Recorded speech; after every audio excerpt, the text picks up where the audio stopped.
What's good, YouTube? Hope y'all doing well. Sampling seems like one of those things in music that is slowly becoming a lost art form, and that's due to it being something that's kind of hard to pick up for a lot of newer producers. So in this video, I'm going to show y'all that sampling isn't really as difficult as it may seem. I'll be showing that by flipping a vintage soul sample for y'all, and you'll be able to see the full step-by-step process on how to flip it. I'm not going to do any super advanced tricks or anything like that, but hopefully this can get you started with sampling if you have not already. And I think that's enough said, so let's jump right into it. So the first song I'm going to sample is Voyage to Atlantis by the Isley Brothers. When it comes to sampling, you want to have a general approach to how you want to do it. The first couple steps are interchangeable, but the general order that I like to do it in is finding the chops first, then the tempo, then time stretching it, and then go ahead and add any melodies or drums you want to after that. So let's go ahead and start with the first step, which is finding my chops. When I was originally listening to this song, I think the part that I wanted to sample was around the minute 30 mark. A couple good spots to start looking for samples are the intro and the chorus. The chorus is usually your best bet when it comes to finding chops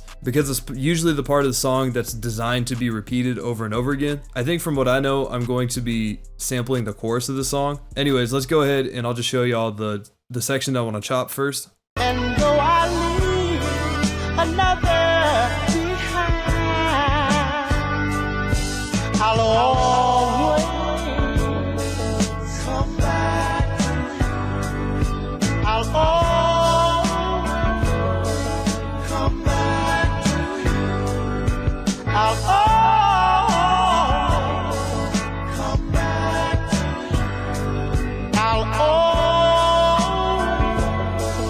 come back. So just that chorus right there, the I will always part, that little clip right there. So the first thing I want to find is where that starts amongst all these transients. Typically in a lot of music, you're going to find that on that first downbeat. Basically what I'm saying is where that first kick hits, that's where you want to make your first slice. Go up to the top here and get your slice tool, or hold middle click and right click and just select this little slice. And we're going to go ahead and just play through it again and find where that first bit of the chorus starts. And so we're not going to go based on the vocal because the vocal comes in a little bit before the hook, but that ends up kind of sorting itself out. You'll see in a second.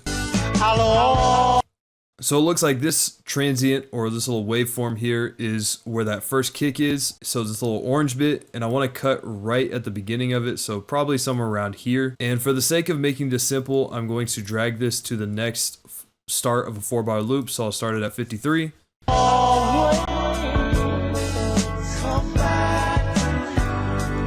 Basically what I'm saying here is you want to line this up with the drums and the instruments. The vocals are a whole lot less likely to start on exact measures. Following the drums is usually the easiest thing in this case because they stick out a lot compared to the rest of the melodies.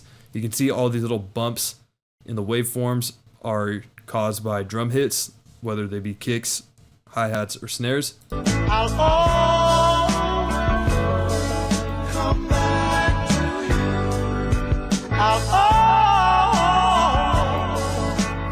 So the end of the chorus is about she's my lady. So the first hit of the verse is right here. So we've kind of got a chop here, and it looks a little bit disjointed because it is. So I think the general approach for this is we want to just have something that ends with the I will phrase that leads into the I will always. Right, so we want to find something that kind of fits back into one of those two. So these two actually sound pretty similar right here.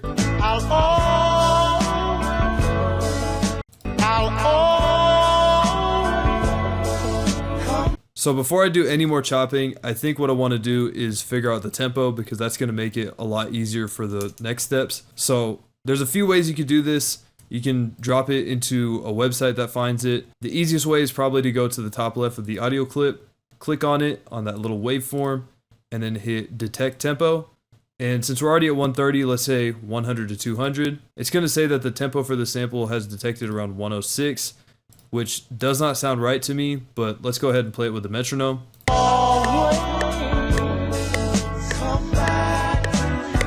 Which is definitely not the case here. Since that little trick didn't work, let's go ahead and use a different strategy that should work in this case. So we're just gonna go ahead and right click on the tempo here and click tap. And then all we're gonna do is just click on this with the mouse click. I usually just hit any of my keyboard keys, and we're gonna tap that to what we think the metronome's going to be at. So either every second tap or every third tap you want a snare hit, generally speaking.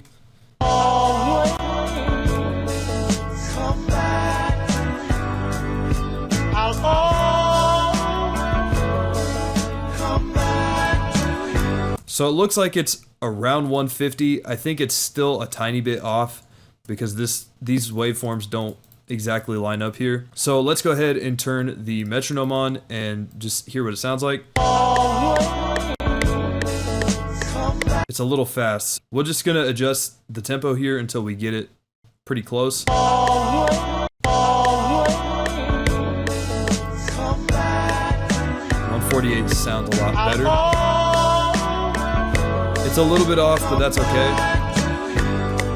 So I think a good gauge of how we can get this exactly on time is going over here to the end of the 8 measures, and we can see that the next bit starts right about here. So we want this line that I just sliced right about here.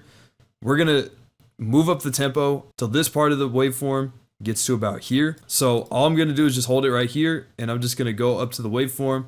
I'm gonna go to the furthest point to the right where the decimal is and just click and drag it up, and we're just gonna keep moving it until we get that waveform lined up right about there. So it's probably some really exact number. So yeah, we got 148.415, but let's play it with a metronome.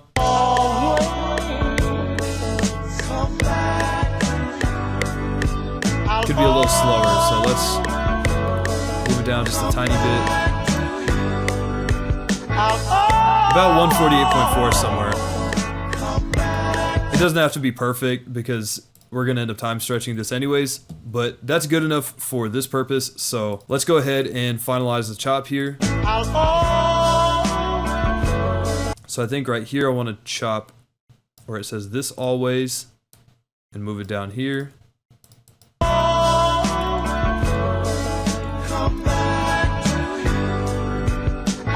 And it looks like we already have a clean 8 measure loop right about here. So let's go ahead and slice it right there. We'll move this up and out of the way. So we have something that is an 8-bar loop. It's not quite exactly polished and finished like I want it to, but let's go ahead and get it to fit exactly to 8 measures. So I'm gonna go up to the top left here and enable this, which basically is just going to allow us to stretch the audio clip instead of chopping it. Just gonna move it like this. And if you want to bypass the grid, all you got to do is just hold the Alt key and then just click and drag it. So just move it right there. Now that we got all that done, let's move it out over here.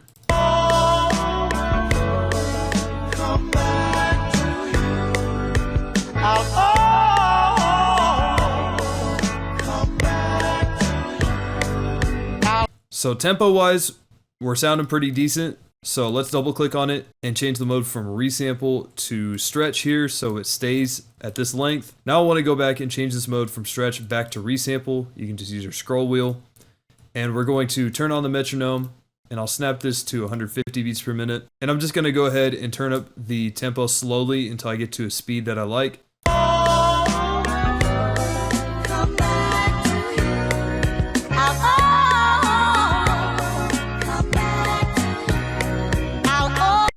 188 sounds pretty good to me, so let's loop that. Make sure everything else is muted here. So we got a nice clean loop right here. Exactly what I wanted.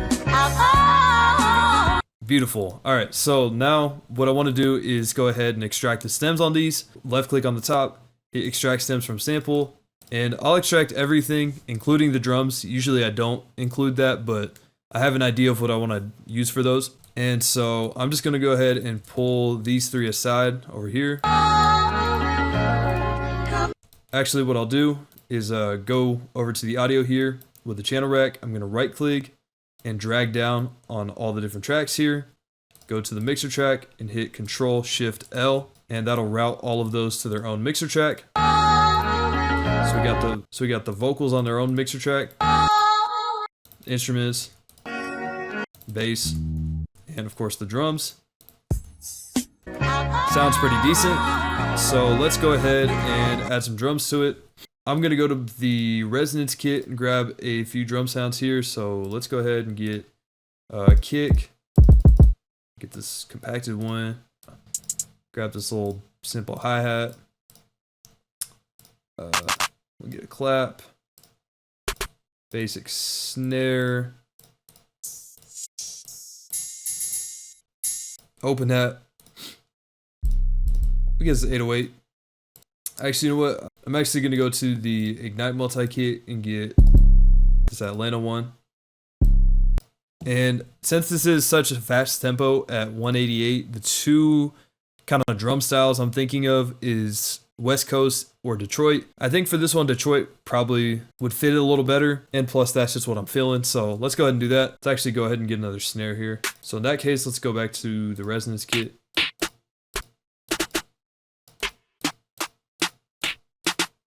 And get ourselves a bit different snare. Something like this. Just boom, real basic. Third beat of every measure. And we'll go ahead, throw a two-step hi-hat on. If you want to know how I did that quickly, I right-clicked on it and just hit the number 2 on my keyboard.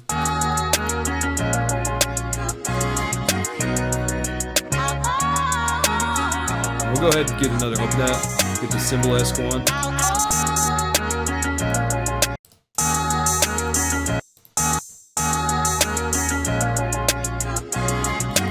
Basic triplet.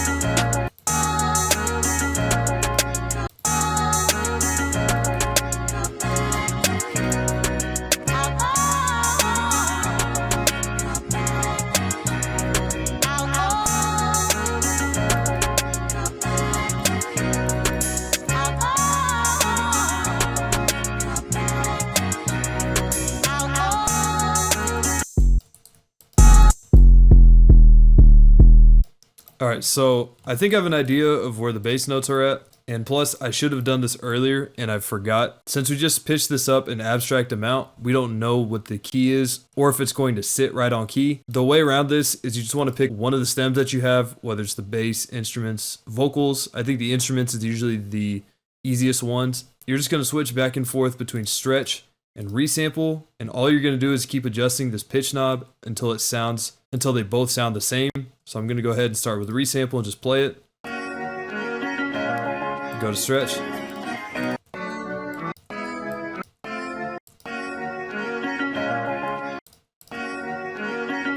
Alright, so +4 sounds about right. We'll go ahead and change the other ones to +4 also. So stretch and pitch +400. And so now we can use our bass stem to figure out what the bass notes are for this.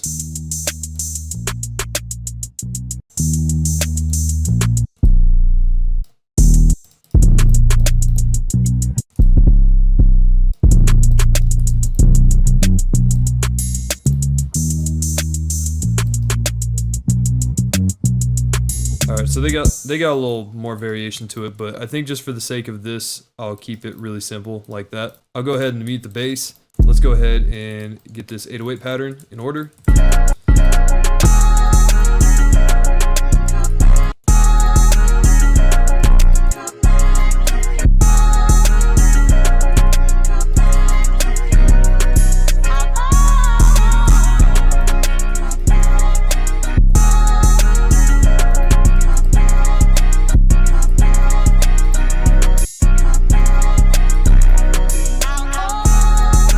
Alright, I think I want to pitch this up 100 cents, so I'm just going to go ahead and pitch these up to 500 and move the 808, move up the 808 by 1/2 step. Just so the 808 sounds a little cleaner. It's previously a little low.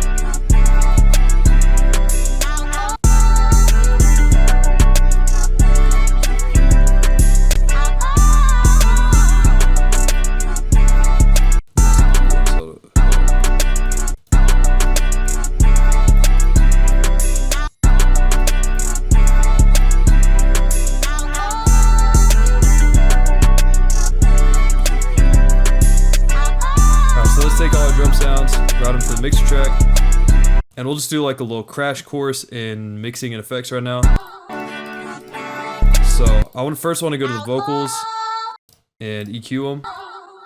So we'll roll off the lows.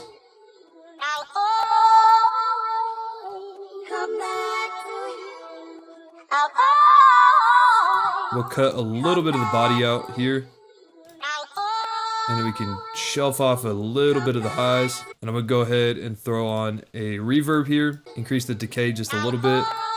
Increase the wet and decrease the dry just a little bit on both. Turn up the low cut. Maybe we could change the size. Seems good to me. Throw the instruments back in. We're gonna EQ these. Roll the lows off. Cut around this like 500 to 700 range somewhere. And we'll look again at like the 300-ish range. Cool. And then for the drums, we'll start with the 808.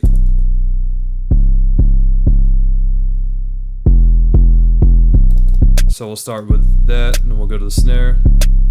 808, I want to keep it around 0, maybe a little below it. Snare, to keep it like between -9, -6. So open that could be a little quieter. Keep it down to like -18 or so. Hi-hats, pan them left. Keep them around -12. Snare, we'll pan it right. Keep it as loud as the original one. I could probably turn this up a little bit, like -6. Other open at, -15 or so. Sounds decent.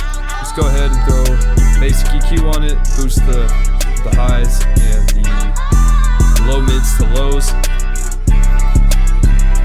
Basic soft clipper, we don't gotta change nothing to it. Maximus on the Master A1 preset. Just gonna play with the bands so the mix sounds right.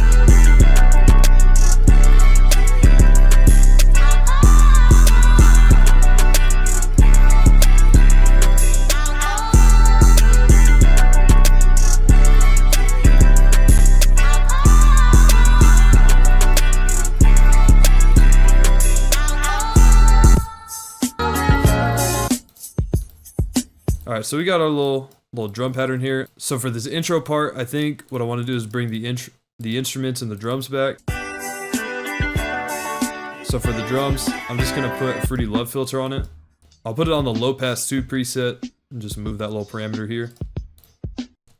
And we can bring that bass back in.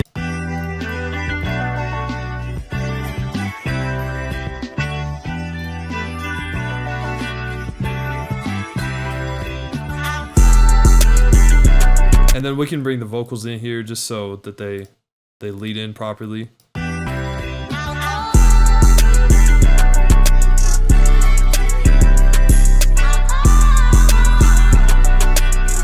So just keep it real simple. I'm not gonna do nothing else to it.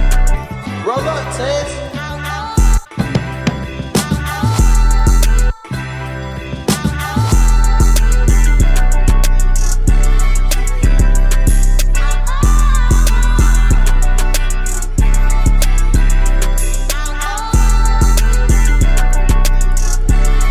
Alright, I'm gonna just show y'all the final beat. Roll up, Tez.